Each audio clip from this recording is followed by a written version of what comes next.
¿Qué tal amigos? ¿Cómo están? Bienvenidos a nuestra plática del día de hoy. Espero que se encuentren bien. Este día vamos a estar hablando con un gran amigo, un gran especialista en las normas de información financiera, porque también ya lo habíamos anticipado. Íbamos a hablar el día de hoy de ese valor razonable que aquí, de acuerdo a las normas de información financiera mexicana, la tenemos en la clasificación de la NIF B17, ese valor razonable.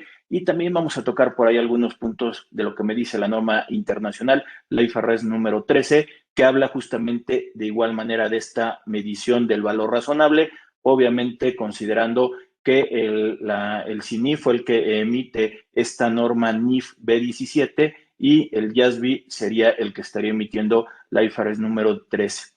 Todo esto como un antecedente para ver el tema que vamos a estar platicando el día de hoy. Y para esto, bueno, nos acompaña el día de hoy el contador público certificado y actuario, Juan Fernando Basalúa. ¿Qué tal, Juan Fernando? ¿Cómo estás? Hola, muy bien, gracias Rodrigo, gracias por esta invitación. Estoy muy contento. Felicidades por todo tu auditorio y estoy a tus órdenes. Muchas gracias, Juan Fernando, por habernos aceptado la invitación. Y como dice, sí, ya tenemos un año de este tipo de pláticas con diferente contenido y vamos a sacar más contenido todavía de diferentes temas y por eso nos estamos acercando a gente que sabe, gente que también nos ha acompañado en algunas charlas, repitiendo de algunos temas, pero al final de cuentas vamos a traer diferente contenido y pues el día de hoy estamos ahora sí que de manteles largos, como se dice, con tu presencia, que eres un especialista en las normas de información financiera, has estado en diferentes instituciones, te has tocado mucho también un tema del sistema financiero y justamente tiene que estar con esta repercusión de esto que conocemos como las normas mexicanas, el valor razonable. Por allá del 2018, por lo menos identificando, yo lo he comentado y tuvimos la otra vez una oportunidad de estarlo platicando, que fue un parteaguas aquí en México, se incorporan diferentes normas que ya habían sido emitidas, que ya habían sido auscultadas, investigadas, y que en 2018 entran lo que sería el D1, ingresos por contratos, D2, costos, todos los instrumentos financieros, el C20, C19 y la adecuación C3, quitando también del C9 la cuestión de los pasivos, el C2, inversión en instrumentos financieros, y aparte de todo esto que surge, estamos hablando que se incorpora también una convergencia a nivel internacional este valor razonable. Ahora sí, Juan Fernando, ¿qué podemos tener como este antecedente para podernos ir adentrando a lo que vamos a estar platicando de la norma? Sí, cómo no, muchas gracias Rodrigo. Pues mira, el valor razonable nace principalmente por la razón de que los valores de reposición, que son los valores comerciales, los valores de mercado, son muy cambiantes. Entonces, hace muchos años, desde los US GAAP, se veía que una empresa estaba utilizando un valor de reposición y otra que era del mismo sector utilizaba un valor de reposición, pero basándose en el mismo tipo de activos, los valores de reposición eran totalmente diferentes. Podría ser uno el doble del otro. Y de ahí surge la idea de hacer un fair value, lo que viene siendo el valor razonable.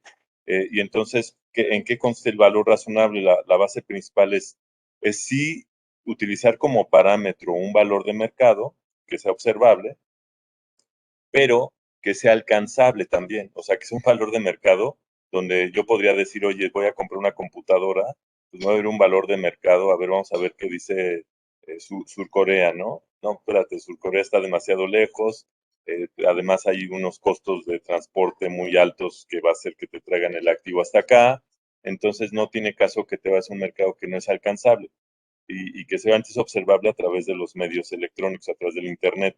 Pero pues tú como empresa, como política, ¿dónde normalmente compras tus bienes, ¿no? De uso.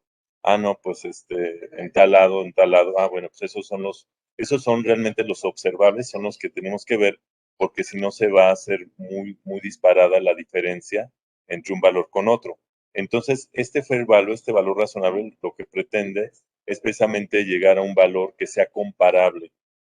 Son valores comparables, son valores que son observables de gente que está totalmente informada en ese lugar geográfico, en esa operación, o virtual, un lugar geográfico virtual, y en esa operación y dicen, oye, pues sí estoy informado y sí puedo llegar a un intercambio de bienes y servicios. Entonces, en esto emana este nuevo valor razonable para poderlo utilizar y no tener discrepancias tan altas como son los valores comerciales. De lo que comentas, podría yo retomar esta palabrita de razonable.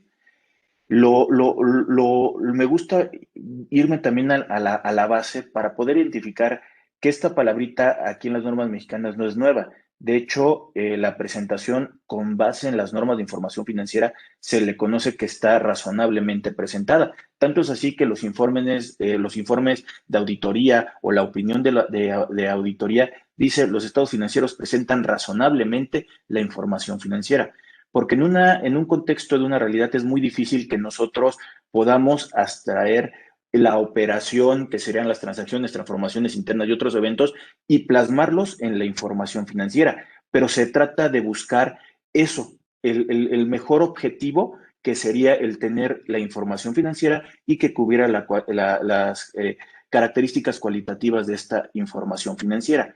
Ahora, si ya tengo identificado qué puede ser este concepto de valor razonable, aquí en México lo tenemos diferentes tipos de valoraciones. Si bien lo dije que es en el 2018, pero ya tenemos diferentes valores que se han incorporado a las diferentes normas. Tenemos para activos y para pasivos. Este valor razonable tiene que ser tanto para activos, pasivos, ingresos, costos y gastos, ¿no? Así es, así es. Este valor razonable le aplica a todas las partidas, principalmente por las del balance general, porque pues ahí es donde mandan las operaciones.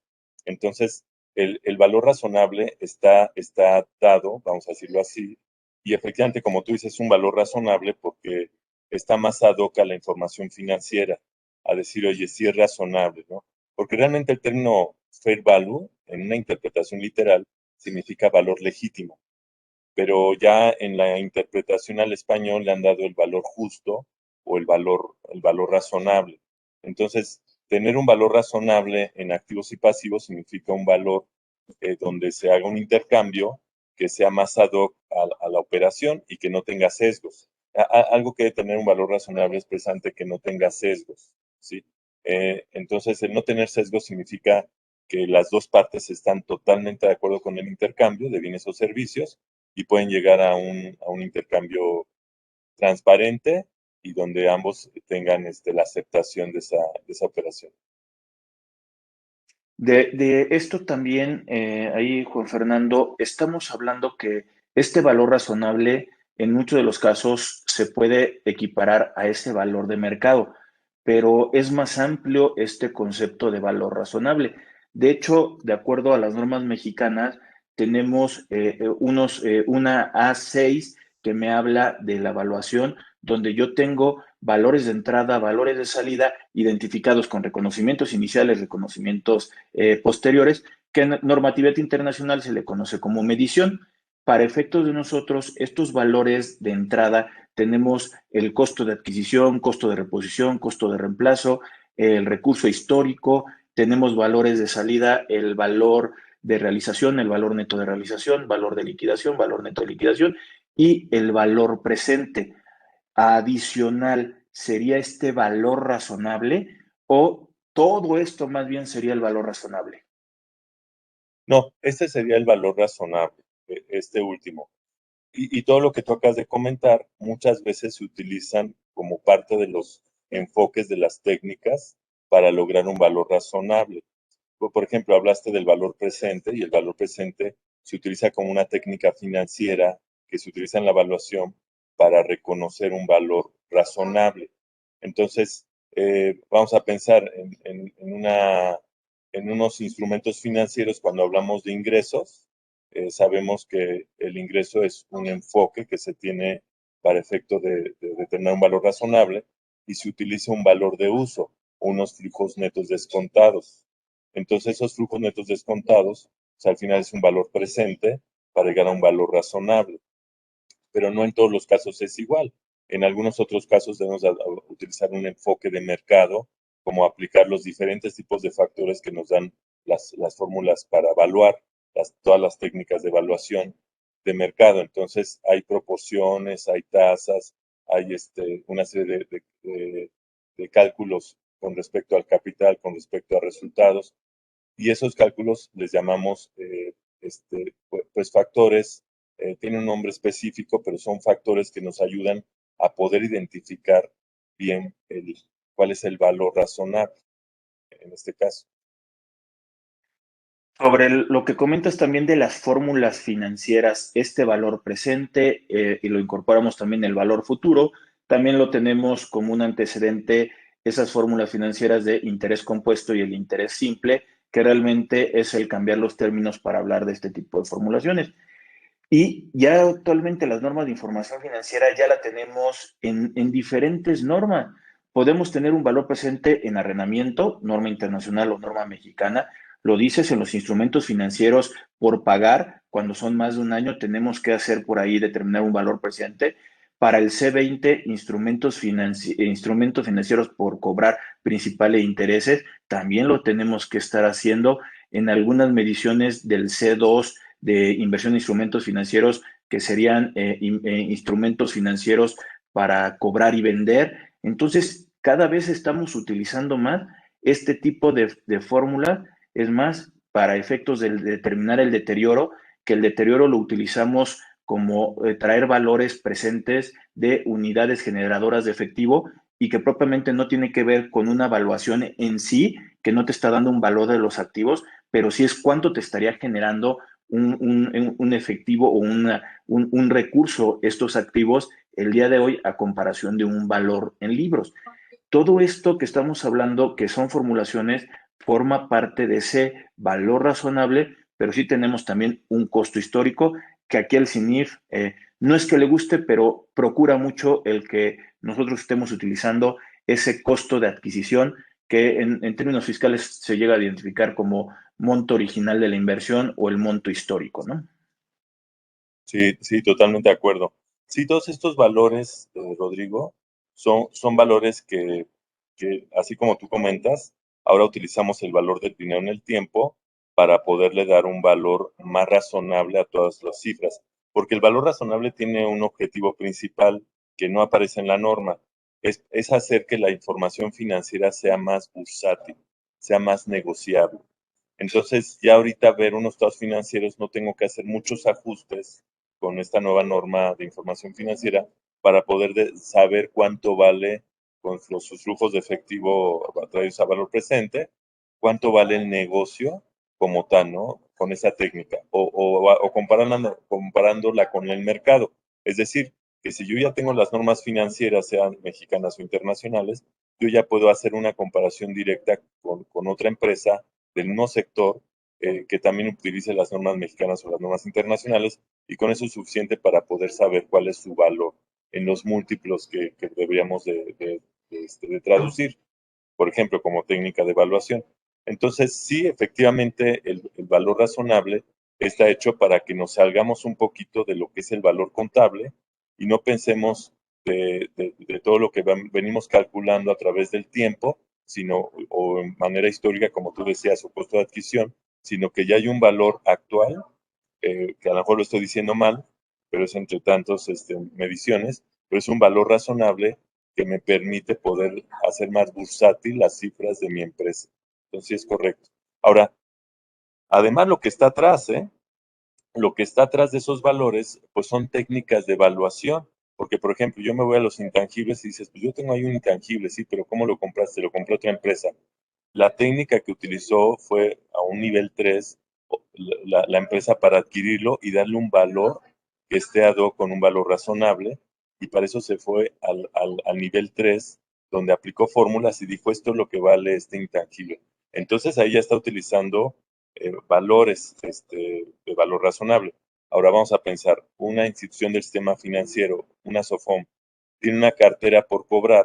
Esa cartera por cobrar todo la tiene por costo amortizado, no tiene un principal de intereses, como tú decías. Al momento que yo la tengo a costo amortizado, pues ya estamos calculando a valor futuro un interés. donde nosotros sabemos que eso es lo que vale la cuenta por cobrar, por la vida que vale su contrato de crédito. Pero cuando la norma internacional nos pide, esto no es la norma mexicana, nos pide que también determinemos una revelación sobre cuánto valdría valor razonable, pues entonces me lo traigo a valor presente con la misma tasa implícita y digo, este es su valor razonable contra el valor de la cartera a costo amortizado.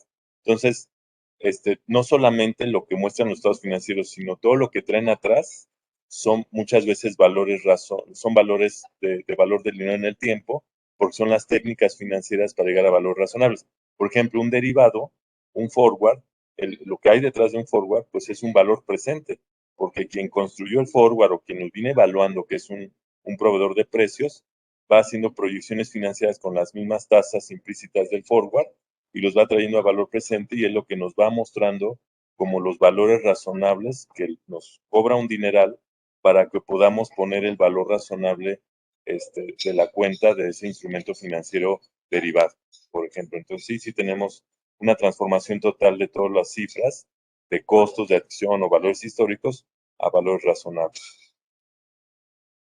Ahorita estás haciendo referencia también a un valor tipo 3 en el ejemplo que estás comentando. Para eso también necesitaríamos explicar a la gente que nos está viendo que esta medición a nivel internacional o esta medición que tenemos aquí en México como este valor razonable, se tiene identificado tres niveles que si lo vemos como un tema de una pirámide, el nivel uno, nivel 2 y nivel 3. El nivel uno es el considerado como si fuera de mercado, donde están los activos y los pasivos, donde se llegan a comercializar, donde se llegan a poner el precio. El segundo nivel es un mercado secundario y el tercer tipo de nivel sería en un lugar donde si bien tienes referencia a un bien, no necesariamente es donde se pone la cuestión de los precios. Y de hecho, también, bueno, sé que te gusta también la cuestión de las criptomonedas o de los activos virtuales por ahí, Juan Fernando.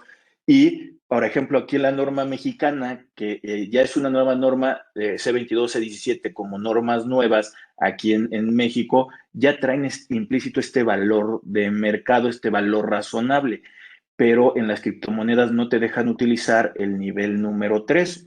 Esto es porque como es muy volátil, pues al final de cuentas se complicaría. Pero explícanos más este tipo de niveles para poder ir entendiendo cómo es el valor y cuál sería en determinado momento el mejor para poderlo repercutir en mi información financiera. Sí, con mucho gusto, Rodrigo. Mira, resulta que los niveles uno, 2 y 3 se basan en el tipo de activo para poderlos poner a valor razonable.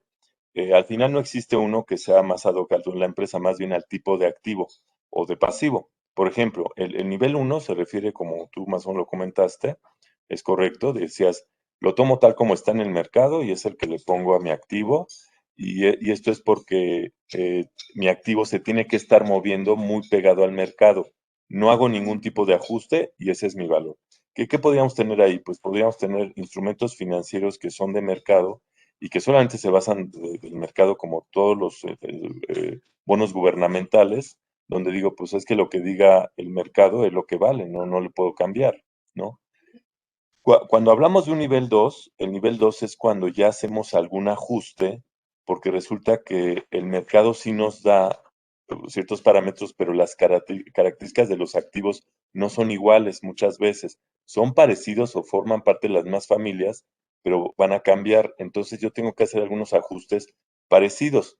Esos ajustes yo diría que pues muchas técnicas que tenemos en la ley del ISR, como el artículo 179, 180, que habla de los estudios de precios de transferencia, pues son técnicas precisamente también de evaluación. Entonces, muchos de ellos lo que hacemos es hacer algunos cálculos y algunos ajustes para decir, eso dice el mercado, pero basado en las condiciones que tiene este activo, voy a tener que meter algunos ajustes para que yo pueda decir que ahora sí lo voy a homologar a cómo está el mercado. El nivel 3 es cuando realmente es aterrizado al propio negocio, no puede haber algo comparable en el nivel 3. Vamos a pensar en el nivel 3 podría ser una cartera de crédito, ¿no? Por mucho que yo busque en el mercado una cartera de crédito, pues las condiciones de la cartera en un nivel 3 no van a ser iguales. Tienen que ser propiamente las del negocio. una cartera de crédito. Pensemos en otro, ¿no? Un intangible, como decía hace ratito, que son activos que no tienen apariencia física y que son propios del negocio y que el negocio es el que los posiciona en el mercado y el negocio es el que les da el valor, pues no, por mucho que sea una marca, yo no podría comparar la marca de Coca-Cola con la de Pepsi, aunque sean competencia, finalmente cada uno tiene sus propios flujos de efectivo y cada uno sabe qué posicionamiento tiene en el mercado. Por ejemplo, yo sé que Coca-Cola nunca pudo entrar a China, ¿no? Entonces le da una desventaja ahí con ese mercado, donde Pepsi sí es más ventajoso en ese mercado. Por lo tanto, yo tengo que aterrizar fórmulas propias de cada negocio. Entonces, más bien va en función al tipo de activo donde yo puedo utilizar los diferentes tipos de niveles. Entonces, normalmente cuando se trata de activos o incluso de pasivos que son propios del negocio y que no hay un mercado y que por mucho que todos los negocios tengan el activo, pero todos son totalmente inéditos en cada negocio, yo tengo que irme siempre a lo que es el nivel 3. Y cuando sí son comparables porque puedo tomar el mercado, pues me voy al extremo. Nivel uno es el que tengo que aplicar porque es el que voy a jalar para aplicárselo a ese tipo de activo. Entonces, en eso se basan los niveles. De esto de lo que comentas, a mí también cuando hablo de este tipo de nivelaciones, lo trato de llevar lo más básico que podamos estar entendiendo y a ver si concuerdas con el ejemplo que me gusta poner y que lo pongo, ¿no? Un nivel uno, que es donde está el mercado, donde se pone el precio de productos básicos, una central de abastos, un rastro, donde llega el producto y es el agropecuario, el transportista llega y en ese momento dice, vamos a poner este precio, ahí está, sin tema de ajuste, ahí está todo el contenedor, esté bueno, esté malo, pero ahí está negociado y ahí está el kilo de limón o el contenedor de limón. Ahí está el activo, como tú dices, no es propiamente la central de abastos, pero es el lugar donde se le está poniendo el día de hoy el precio al limón. El segundo nivel es como si fuera yo a una tienda comercial como Walmart, Sam, bueno, sí, Sam también vende algunas frutas. Todo este tipo de cadenas donde, si bien es el mismo producto, es un mercado, podría decirse secundario, donde ellos ya traen de otros y le están poniendo ya un precio adicional para efectos de poder tener ellos también un margen de utilidad. Se están ajustando gastos que puedan tener y ingresos que pudieran estar generando.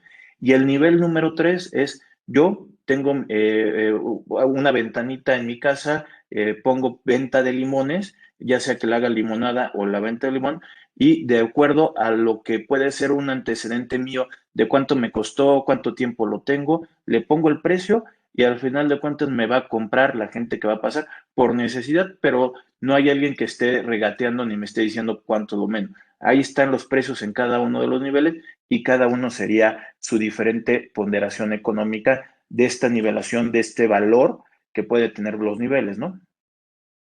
Sí, sí es correcto lo que comenta Rodrigo, sí es así. Nada más yo agregaría un ingrediente. Cuando los activos los tienes ya en el negocio, por ejemplo, el primer paso donde dices de la central de abastos tal como llega, estoy de acuerdo, ahí es un nivel uno, pero como lo vas a tener en perecederos o el tipo de activo que sea de inventario, los vas a tener más tiempo, o sea, los vas a mantener en ese stock, entonces ya te pasas al nivel 2. Pero es correcto tu apreciación. Y ya ese nivel 2 dices, no, bueno, es que el jitomate, que es muy, muy variante en los perecederos, pues dices, sí, lo compré a tanto, así estaba en mercado ayer, pero ¿qué crees? Que pasado mañana o 2 días después ya se cayó o ya se fue más arriba, ¿no? Entonces ya tengo que hacer un ajuste para llegar al valor que marca el mercado, porque mi costo quedó por debajo. Si era más barato, ahorita pues ya se fue al doble, por decirlo así. Entonces, ahí en ese ejemplo, sí es cierto lo que tú dices, nada más hay que contemplar también el tiempo, porque el tiempo es el factor importante para también ver cuál es el nivel en el que estamos. Pero es correcto. Ok, ahí también, Juan Fernando, este valor razonable que a nivel internacional se tiene, que tenemos, lo decía, una IFRS número 13 y que ya también tiene algunos añitos que está emitida la norma por allá del 2011 y también anda entrando por ahí el ajuste de esta IFRS por ahí del 2018. El efecto que nosotros aquí en México vamos a decir, ya dije, 17 y 22 van a seguir normas hacia adelante adecuándose mejoras a la norma de información financiera. Lo que debemos también tener en cuenta es que a nivel internacional no les llama mucho la atención la inflación y no les llama la atención ese costo histórico, que al final de cuentas pues tienen el valor razonable, el valor de negociación, el valor de mercado y por eso es que sus estados financieros podrán estar justamente a ese valor razonable. Pero aquí en México no es así. Por lo menos nosotros tenemos costos históricos y no podemos ni siquiera aplicar la inflación porque no estamos en un periodo inflacionario del 26% en un promedio de los 3 años. Entonces, todavía nuestro valor que tenemos, por lo menos en los cuerpos de los estados financieros, lo tenemos muy rezagado y ni siquiera podemos incorporar este valor razonable en algunos activos, en algunos pasivos. Entonces, ¿realmente me estará diciendo la información bien aquí en México? Porque no me deja realmente llegar a ese valor razonable. Pues mira, sí tienes en cierta forma razón, y yo para eso, bueno, llevo 25 años en la universidad, en la UNAM, en la Facultad de Licenciatura y Posgrado, y tengo un muy amigo mío, Salvador García Briones, muy conocido en el medio académico, y él en una tesis de doctorado precisamente sacó ese tema, dijo, yo no coincido con lo que buscan en el valor razonable porque siento que las razones financieras y el análisis financiero que se le haga a una empresa va a distorsionar totalmente la interpretación del usuario. Y él lo criticaba y decía, los valores tienen que ser a costo histórico, a costo de adquisición, no podemos modificarlos a otro valor porque entonces es una revolución totalmente opuesta a lo que es la técnica contable. Este, yo estoy de acuerdo con él en algunos puntos, pero no al 100%, porque digo, bueno, pero si lo que tratamos de hacer por dos razones. Una, la convergencia, ¿no? Porque esto emana desde el IASB, como tú lo comentabas, ¿no? Pero la segunda es decir, oye, a nivel internacional se está tratando de homogenizar toda la información financiera a través de toda la normativa nueva que existe. Por otro lado, lo que buscan es que tengamos valores actuales, vamos a decirlo así, valores vamos a decir, más sofisticados que los que traemos en la historia, porque los de la historia no nos van a poder ayudar a negociar con el valor de un negocio. Sí, o sea, para decir, oye, esto vale mi negocio, no me van a servir, y tengo que hacer una serie de cálculos por fuera para poder decir cuánto vale. Y entonces podríamos distorsionar la información financiera a la que ya traemos. Entonces, estos valores ya no distorsionan la información financiera, y creo que ese es el fin de estas normas promulgadas, que lo que buscan es ya no hacer ningún tipo de, vamos a decirlo así, de negociación. Ya no es hacerle ajustes, nada, sino tal como está la información financiera, dos, tres cosas por fuera, que nada más es el manejo de la información, y ese va a ser su valor apegado a un mercado que es comparable. Entonces, más bien es lo que tenemos que entender que la información financiera, efectivamente, por eso las normas de información financiera a mi forma de pensar, les cambiaron el nombre, porque antes eran principios de contabilidad.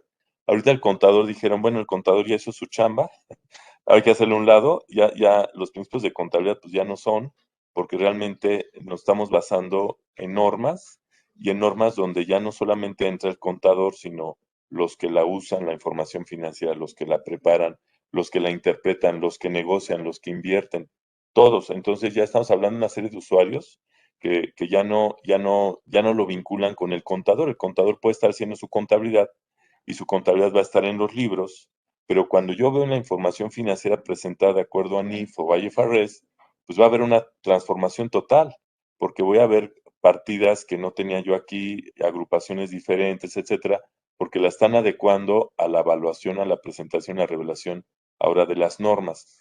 Y entonces esta es la que nos piden que entendamos todos, contadores, no contadores, administradores, usuarios, inversionistas, porque esta de información financiera es la que quieren que todo el mercado entiende que sea universal, por decirlo así, para que podamos todos interpretar el mismo en un sentido totalmente igual, en forma horizontal, y que todos podamos interpretar y hacer negocios con las empresas. Es lo que yo veo. Sí, de hecho, la conformación del CINIF ya no solamente son la Comisión de Principios de Contabilidad, que eran contadores, sino actualmente está el gobierno, está el sector privado, está el tema sector financiero, seguros, están diferentes ya agrupaciones porque son ese usuario actualmente que necesita la información financiera para esa toma de decisiones. Y también, pues bueno, también tú seguramente por la otra profesión que puedes ejercer, que dicen el D3, que son beneficios a los empleados, realmente es una norma actuarial, no es para el contador. O sea, el contador solamente haría un asiento contable, pero realmente esa norma va ligado a que los actuarios es la que lo tienen que cumplir para poder dar la cuestión de esa valuación de este pasivo laboral como se llega a conocer.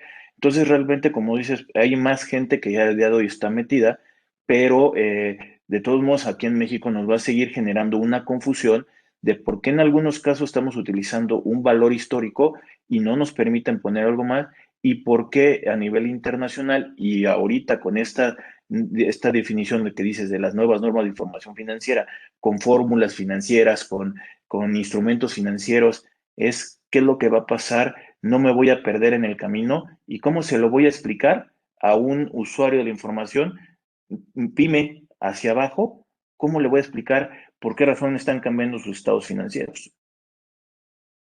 No, totalmente de acuerdo. Es algo muy complicado. Incluso yo podría decir que la información financiera, las NIF, las normas de información financiera, las IFRS, están hechas precisamente para cualquier usuario, pero las entendemos solamente los contadores públicos. Porque yo he estado con mucha gente de otras profesiones que ven estados financieros y hay muchas cosas que les cuesta mucho trabajo, economistas, administradores, solo que sea un administrador hecho en contabilidad, porque si los hay, no se diga a los actuarios, les cuesta mucho trabajo entender la parte contable. Ellos, a lo mejor los actuarios entendemos, desde un punto de vista actuarial, entendemos muy bien por qué es el valor razonable, por qué tenemos que ver valores, del valor del dinero en el tiempo, pero no entienden la parte contable, ¿no? O sea, dicen, no, pues la parte contable, pues ¿para qué sirve? O sea, la registraste, bueno, ahí son las operaciones, entonces no entienden el cargo y el abono y la naturaleza de las partidas, entonces ellos están al revés.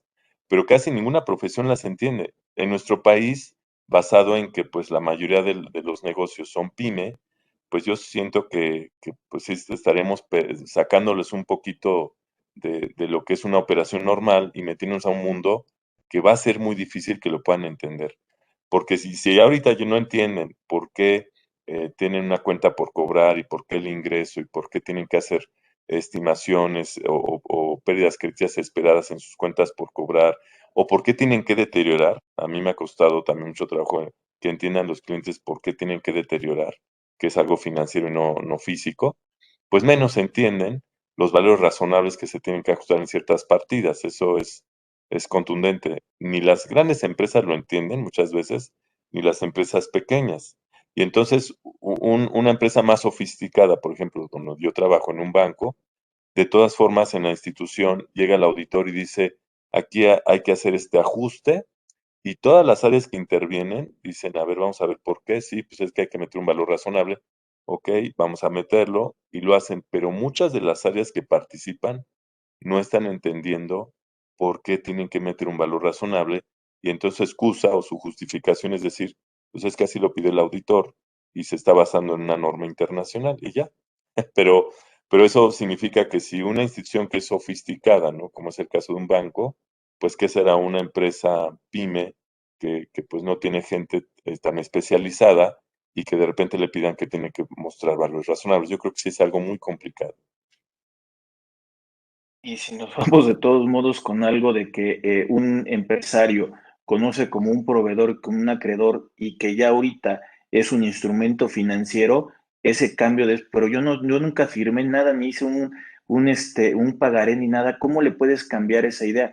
Y luego aparte de todo, cuando tú haces operaciones con valores, me tienes que pagar, te doy crédito aquí a 2 años y me tienes que pagar 50,000 pesos sin intereses y nosotros sí lo tenemos que determinar ese interés, como tú dices, valor actual, costo amortizado y la diferencia ir repercutiendo por lo menos la inflación como una tasa que se podría estar utilizando, debía buscar una tasa más apropiada, pero ¿cómo le explicas justamente a este empresario que el valor que dice que vas a tener 50,000 pesos por pagar no son 50,000, o el día de hoy pueden ser 48,000 pesos, y en el transcurso del tiempo se va a generar la diferencia de los 2,000 pesos, considerado como un interés o un tema de financiamiento? Sí se vuelve mucho más complicado esos aspectos. Oye, Juan Fernando, déjame invitarle también a la gente que nos está viendo a que se suscriba al canal de YouTube de Rodrigo Ramírez Venegas, que estamos subiendo contenido, prevención de lavado de dinero, normas de información financiera, temas contables, financieros, fiscales, de seguridad social.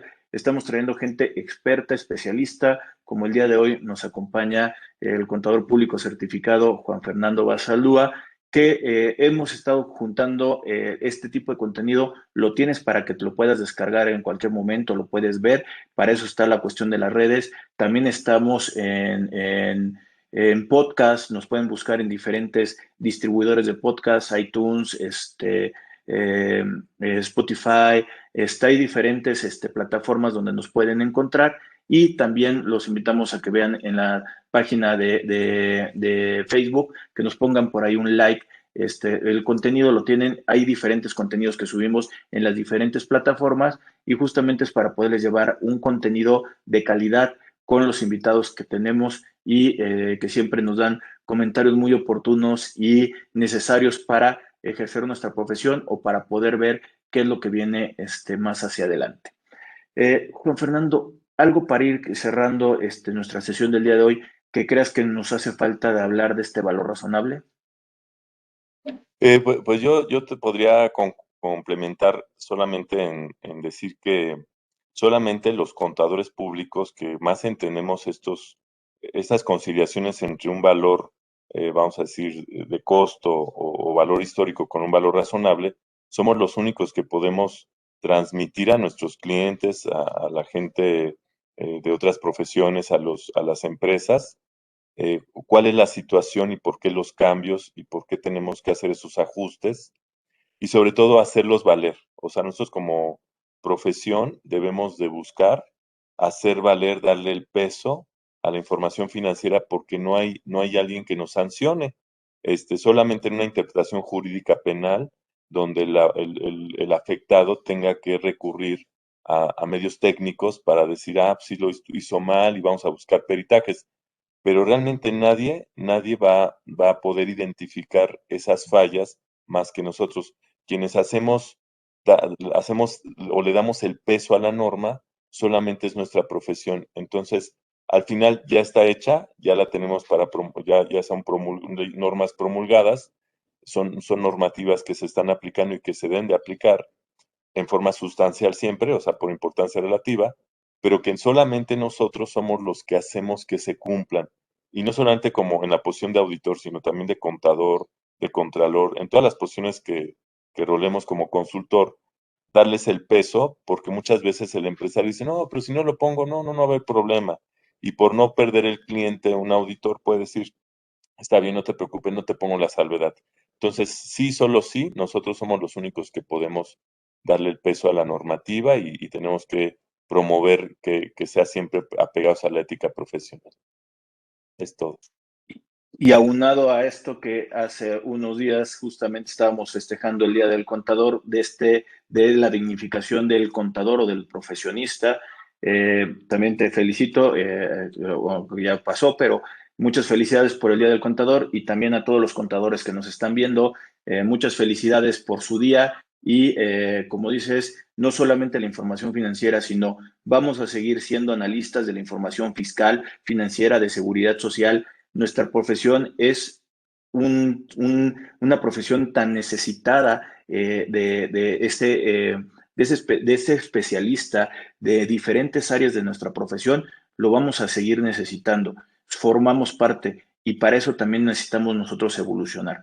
No quedarnos con ser simples capturadores de declaraciones, sino evolucionar y realmente entender la información financiera enfocada: fiscal, seguridad social, finanzas, auditoría, todo esto como una ayuda hacia ese empresario o emprendedor que está realmente necesitándonos, y con la actualización también nosotros lo vamos a poder llegar. De nueva cuenta, Juan Fernando, muchas gracias por acompañarnos el día de hoy y Al pues ahora contrario. sí que estamos agradecidos por tu participación del día de hoy. No, igualmente, muchas gracias, Rodrigo, a tu auditorio también, a ti, felicidades también por el Día del Contador que ya pasó y a todos, y muchas gracias por estar aquí en tu canal. Muy amable. Bueno, pues estamos ahora sí que en contacto. Saludos. Bye.